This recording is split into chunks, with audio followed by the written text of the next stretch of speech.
L'homme est convaincu que sa femme est innocente. Il se démène dans tous les sens pour trouver des preuves, mais il découvre que tous ses efforts sont vains, car la police détient des preuves solides. Après 3 longues années de bataille judiciaire, le procès pour meurtre aboutit à un verdict final. Mary est reconnue coupable de meurtre et condamnée à la prison à vie. En apprenant de la nouvelle, Mary est anéantie comme frappée par la foudre. Non seulement elle porte un crime qu'elle n'a pas commis, mais elle passera aussi le reste de sa vie en prison. Incapable de supporter ce choc, Mary tente de se suicider. Quand Jack apprend de la nouvelle, il se précipite à l'hôpital. Cela renforce encore sa certitude que sa femme est innocente, mais désormais, tout espoir semble perdu. Jack comprend que la vérité n'a plus d'importance. Ce qui compte, c'est comment sauver sa femme. Une idée folle commence alors à germer dans son esprit. Il veut aider sa femme à s'évader, mais Jack sait que ce n'est pas une tâche facile. Pour concrétiser son plan, sans aucune piste, Jack décide de demander conseil à son ami Bob qui s'est évadé plusieurs fois. Bob lui dit que ce n'est pas si simple.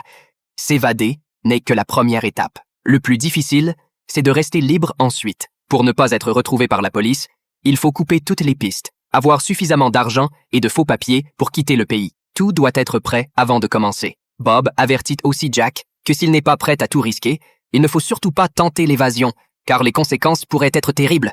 Mais Jack, à ce stade, ne peut plus faire marche arrière.